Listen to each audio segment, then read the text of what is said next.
Welcome to another edition of the Trahern Crews show. Today we have a very special show for you. We have the family of the Arwine family, and if I'm saying it wrong, you guys can correct me. But they're going to talk to us about a very historical case and situation that has to do with something that I think especially people in the reparations movement should look at, doing your genealogy and tracing your family history and your family tree. And they're going to talk to us about some land. There's also a big land back movement in the United States for Black Americans whose ancestors descend from U.S. chattel slavery, and we'll dive into that too. If you guys could just introduce yourselves, go around, and we can start with Candice and just introduce yourself and let us know where you're from. Okay, hi. Yes, my name is Candice Hammons. I'm formerly from Michigan and currently I live in Arizona.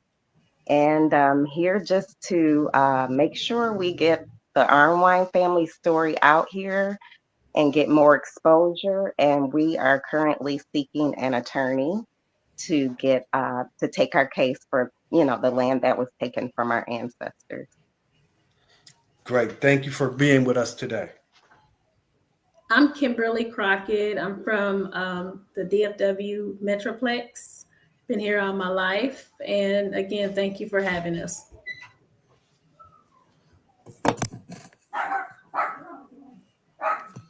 And I am Byron Butler. That's my dog barking in the background. But I'm an entrepreneur. I'm from Dallas, Texas, and I'm a descendant of the Arwines. And we've united across the United States. Thankful. I'm thankful right now from at least from where we're started. So, that's pretty much a little bit about me. And then I got our one of our ancestors here, Sterling Arnwine. Sterling Arnwine, who told a story. He told a story that was published, and that's how we know of our ancestors. What made you guys want to do start researching your family history? Well, I mean, Candice, she started it first. She started the whole movement pretty much. And then, like, we connected on Facebook. I forgot. Oh, we connected through Johnny. That's Johnny is our cousin. I'm not sure if he's our third, fourth cousin. I'm not sure. It get confusing after like the second cousin. But we connected, and Candice, she was just kind of connecting the dots, like, hey, I think it would be great if, everybody take a DNA test, so just in case, we do get an attorney, we'll have all our ducks in a row. So, the family, not every family member, but majority of a lot of family members, they jumped on the bandwagon to go ahead and, prove that we are descendants of Arwine as well. So that's what started it. That's great. Did anybody else want to add in on that? Well, yes. When I took my DNA ancestry test in 2018, that's when I discovered the story of what happened to our ancestors with Sterling Arnwine's slave narrative. And so I dug deeper and found so many different documents, the deed records of Albertus Arnwine, the slave narrative.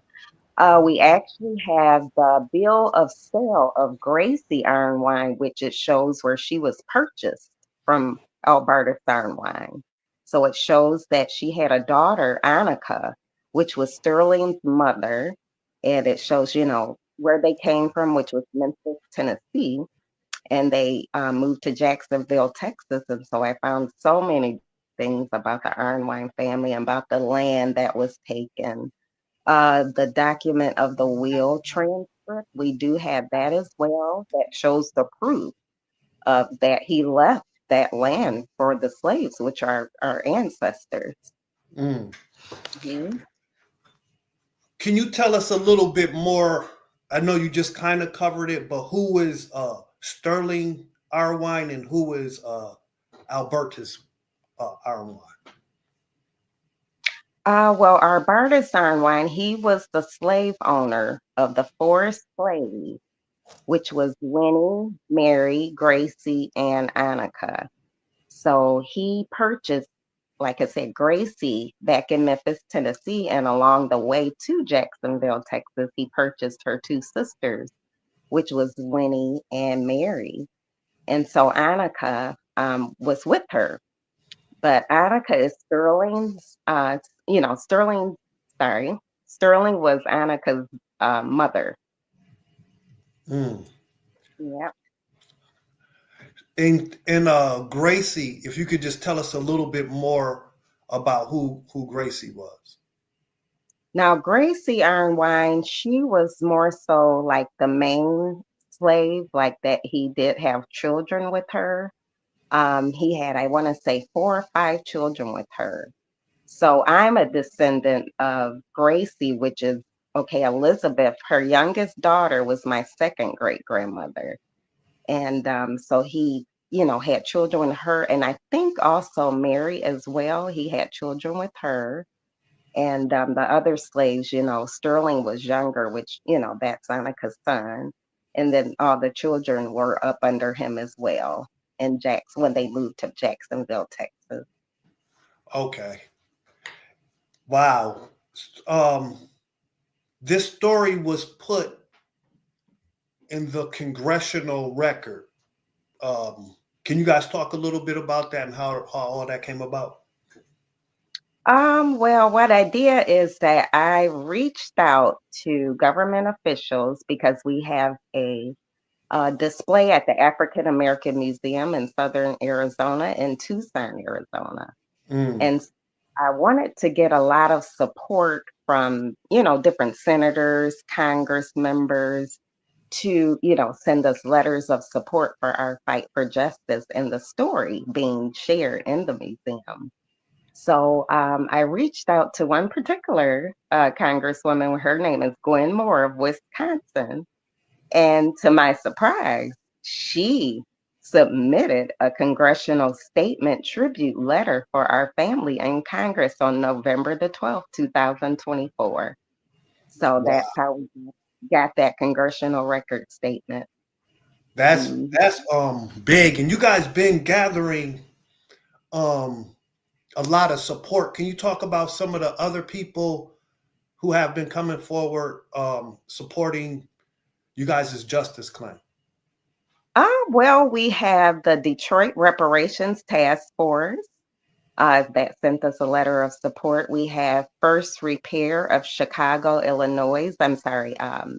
Well, they're not actually. I forget. Evanston. I'm sorry. Powerful Illinois. organizations. Yeah. Yeah, that gave us a letter of support.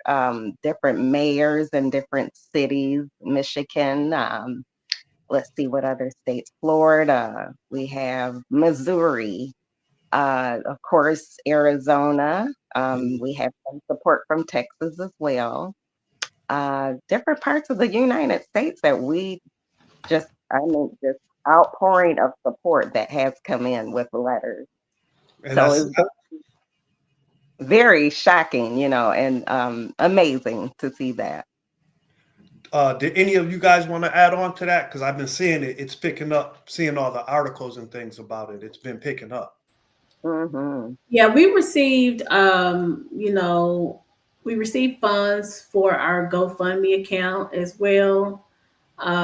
We did a lot of different interviews, especially Candice. She did the most interviews, but we did a lot of interviews with different organizations and companies. So, that was really, really big. A lot of news companies as well. They shared the articles, and that's how a lot of the GoFundMe came about. Now, we haven't recently received any more GoFundMe, but we are getting a lot of recognition as well, even from you as well. So thank you. No problem. What was in the will Albertus left? Byron? Sorry. You said what was in the will? Yeah, yeah.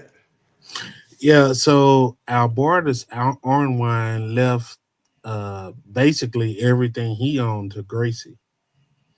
And Gracie was they couldn't get married. That was the issue. But in his dying will, they was in love. That's why they had to leave where they were from, which was Tennessee.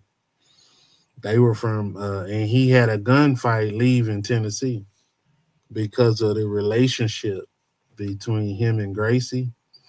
And so on his will, he left everything to Gracie, her sisters, which he owned her sisters too. So, and just to be specific, he was a slave owner too, though. Yeah, he was a slave owner. It basically he had a relationship with Gracie.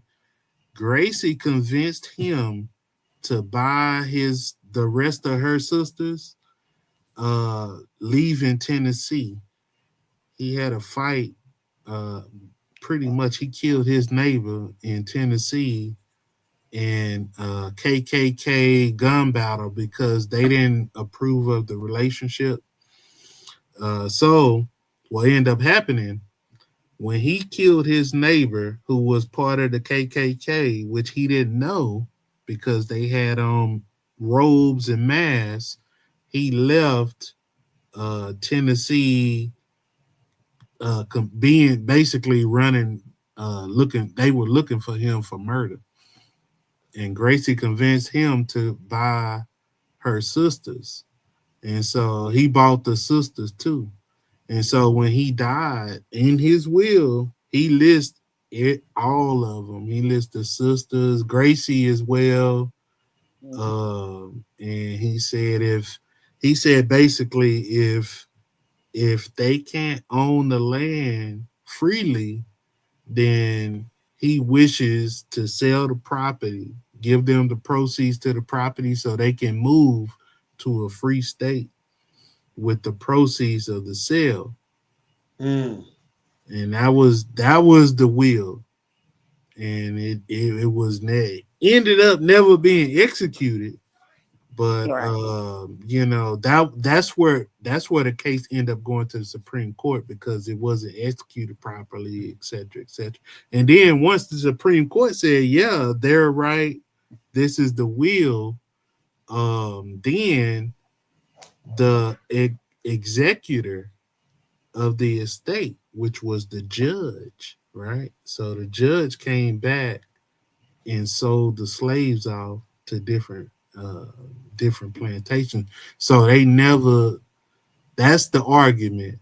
They never got the Supreme Court judgment. Either they got the monetary value or they got the land. And so now we just feel like it's time, it's time. Let us get the land.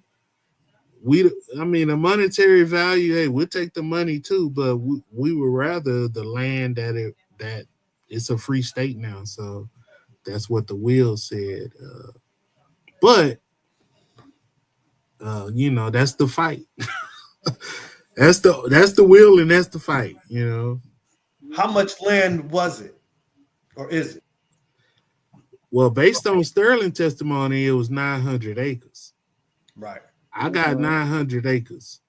Some of it supposedly is, of course, is underwater. Some of it, but I don't know if all of it is underwater. And it's also we did a lot of research on it, and it's just so many sales over time that the person who own a partial of it now, they probably wouldn't even know anything about the history of it. So that's another issue in itself.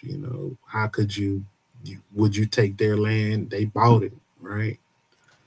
So it's a few things that I thought about while just researching my own ancestry. And Candice, I love Candice. she's a motivator. I like how she worked. You know, she introduced me to a different side of pushing the message along, being consistent. And it's something, you know, it's a community thing. You know, it's a lot of Arwines, it's a lot of Ragsdales, it's a lot of Crockett's and John. Who knows what our last names are, right? Yes, sir. But I'm a Butler, you know, so there's a lot of us out there, and we found them, and we all kind of connected, and so we all fighting for the same thing. Yeah. And that's beautiful that this can bring, you know, family together too, like that, and start Right. learning about each other. How does this story contribute to the larger narrative about Black people losing land in the United States? I think from the early 1900s till 1997 that Black Americans have lost about 90% of our land due to various issues like this. It's just, you know, it's kind of like when it comes to us as Black people, you know, of course we're looked down upon. We never get the right justice. We have to pretty much fight for everything we want. You know, it's not fair. You know, America always state that, you know, we the land of the home of the free. And, you know, just based on like the integrity of America and like the government officials and all of that behind all of that, it's just it's not right, you know. I feel that we as a human race, I'm not gonna even, you know, just say as a Black race, but as a human race, we all should be treated equally. You know, we shouldn't have to do all this marching and, you know, just all this other stuff that we do to go the extra mile to prove our point. The laws and justice systems, they were originally set up for justice. And, you know, justice needs to be done, you know, it needs to be fair across the board. And, you know, we are just ready for this to come to an end. We're ready to get an attorney. We're ready to pretty much just pretty much, I mean, just let Sterling be free, because he just, you know, he spoke about everything, and we are coming in trying to push everything to where, you know, we trying to just make our story go global so that the world will know, hey, this did happen, but not just for us. It's a lot of Black people, you know, that this has happened to, a lot of families. And, you know, I just feel like right is right and wrong is wrong, and justice just needs to be served. Absolutely. Speaking of justice, in this instance, with this circumstance, what does justice look like to all of you? Well, to me, I know, you know, Byron spoke about us getting the land back, but, you know, a lot of it is underwater. So, you know, that's a lot to deal with. I just feel like, you know, we got recognition, but we need more recognition. We do need to be compensated, because if it was a white race, if it was Jewish people, they would get compensated. So we just need to get compensated and recognition, you know. Absolutely. And I'll let them talk. And yeah, I'm with you on that. You know, compensated and recognition. I am. You know, historical landmarks. We drive through Jacksonville, Texas. Hey, let's call it Sterling Lake or whatever we Yeah. want to, you know, decide to do. Let's let the family decide. As far as monetary value, of course, you know, I think there should be some type of trust fund set up in a monetary value to at least get us into the land, because we all know that, you know, land is not cheap to maintain anyway. And if it's our land, uh, hey, if somebody else owns it, why not give us some type of monetary value, something for it, you know? And you know, it's real deep. It's real deep when you think about it, and it's real cold. and it tells us where we come from, and Mhm. and we are walking in the shadow of darkness. That's right. Every day, it's just a new time, but nothing is new. So the same things can happen if we don't get other people to acknowledge what Mm. happened, to acknowledge the ownership of the property. Maybe they bought it, and it was ours, and they didn't know it's underwater. We would like a lakefront property. Let's get a family lakefront property. The whole lake probably should be ours. God Oh bless yeah. you. But Definitely. I mean, it's a lot of I got so many. I could go all day. But I think ultimately for us, the Arwine family, everybody, we I think we should just at least be able to sit down at the table and discuss the different options that we could do first. And the only way to do that would be to have somebody on the other side of the table, who really could produce the funds, which would be the state of Texas, because the case went to the Supreme Court of the state of Texas, and Yes. Mm. that's the argument we have. They never uphold or the person who was the executor, which was a county judge, never upheld the decision. So we want to take it back to the state Supreme Court, Texas, to uphold the decision. If they decide to give us a monetary trust fund, I think our family, we good enough to decide what to do with the funds. If not, we just want the land or some portion of the land. And so we've seen, Miss Hammonds, what does it look like to you? These are both great answers from both of you guys. Yes, I agree with both Byron and Kimberly on everything. Like I said, we all have discussed this. We had a let's see, we set up well, Kimberly set something up for people to answer questions on a monkey form, survey monkey form, and a lot of the answers that they just given is really what we all want to see, for our family. Once we do, and I got trust and faith in God that it will happen. So I really do. And so I agree with both Byron and Kimberly that everything they said that we should, and that's due to us. Absolutely. Um, and we just a couple more questions. Why do you why do you guys think it's so important to do your family history or do your family research? Just to make sure that we can prove that this story is legit. We can also, I mean, and also it's historical. It's very important to know like how we like got here, how it all started. Uh, Mhm. to me. Yeah, same thing here. How we all got here, where we came from, why we in Texas, and some of the things that I'm starting to realize as I get older, some of the things that people dealt with in the early 1900s, we still dealing with today, in a lot of different markets. So yeah, just tracing our family back, seeing where we come from, and the integrity of the people that we come from, because he wasn't afraid to tell his story in the way he told it. The author of the book wrote it down in the dialect that he spoke. So, he had no shame in telling his story, how it was and what it was.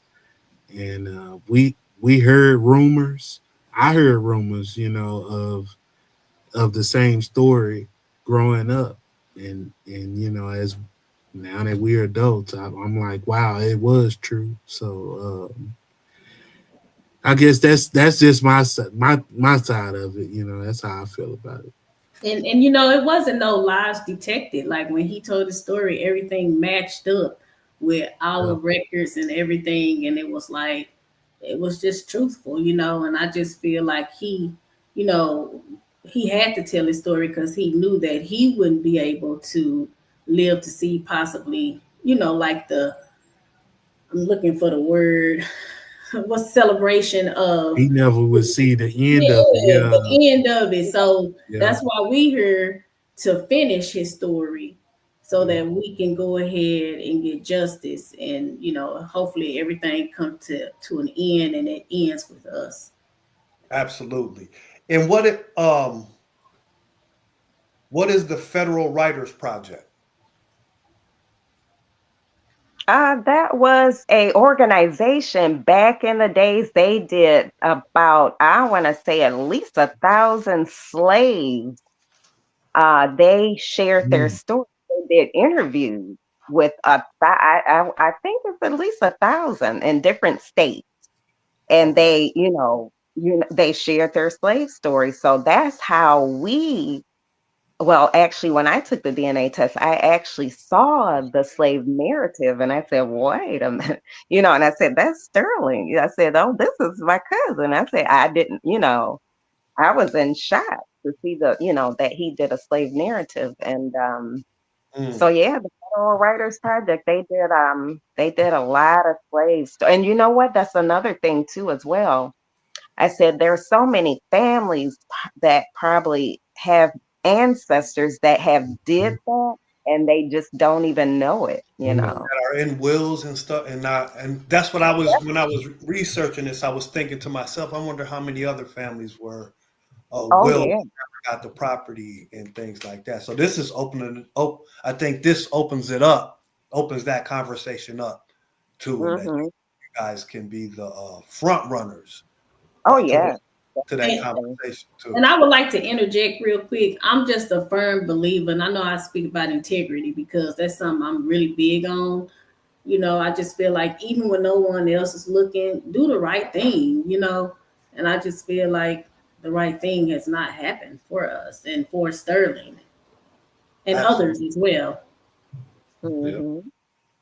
I agree. And if people want to learn more, or if people want to get in touch with you, other reporters, if people want to donate to help, what are all the websites, links that people should know? And about the book.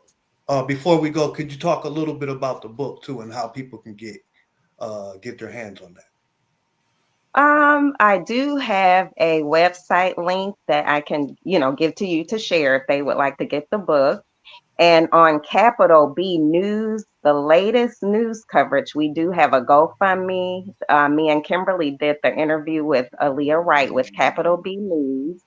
And in that article, you can see the link where you can send funds. We're trying to pursue an attorney. It's a GoFundMe account on Capital B News, the recent article.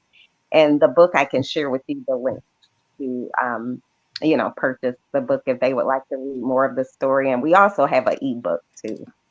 And Byron Butler, he also, as you can see, he has on the t-shirt. We have the t-shirt, Truth and Justice for the Arwine family.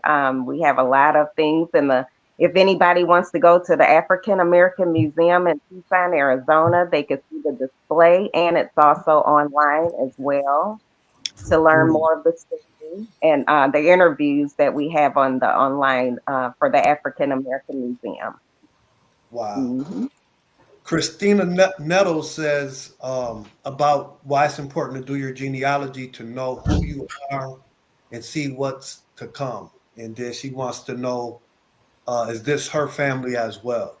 So thanks to her for participating and Thank chiming in. you. Oh, thank you. If you guys can give those links out one more time, and then in a month or so, we're gonna have you guys coming back to try to get some updates from you guys. And we Oh, also we have some events and stuff too that we definitely want to include you. Okay. yeah, thank Um, you. you'll have to send them the links, right? You're gonna send the links, Candice, to them. Yes, I Yeah. will. Yeah. Uh-huh. Okay. And Byron also he make the shirts. Like if anyone Yeah, would the like to shirts. purchase the shirts, he You makes can the go to shirts. Byron's Bayou, BYRONS BAYOU, ByronsBayou.com. And we got these in the black and the red. That's Sterling. That's our great great grandfather who told his heroic story. I almost cried when I Me. told my side of the family. Actually, I did cry. I'm not gonna even lie. I Yeah. did cry when I told him about what I found. And if we kinfolk, Christina, hey, look us up. The Arwines, it's a whole bunch of us from the United States. And Byron also sell other stuff on his website too, y'all. So like if y'all need some t-shirts made for y'all family, thing or whatever y'all need, check out his website. He got a lot of great stuff. Mm-hmm. Right. Thank you guys for taking time out to speak with me today. We're going to stay connected and keep networking and do our best to help get this story out, because this is very important Black history in American history at that. Amen. Thank you. We thank you. And we're shooting to get that attorney. Hopefully we can get our attorney this year. We hopefully am praying for this year to get, that's our goal, to get an attorney. Yeah. Any attorneys on this live stream or come to this live stream or see us, y'all can always reach out to us as well. Well, reach out to Trahern and he'll point you in the right direction. Absolutely. So thank you guys. Again, to follow up with what she said, if there's any attorneys that can help, please get in touch right away. Thank you guys for coming on, and we'll be in touch soon. Okay. Okay. All right. Thank you. All right. Thank you. Thank you all for Bye-bye. tuning in to another edition of the Trahern Crews Show. This show will be restreamed on www.blacktvs.com or Black Watch Television on your Roku channel. Have a prosperous week. Peace. Thank you. Bye-bye. Thank you. Bye-bye.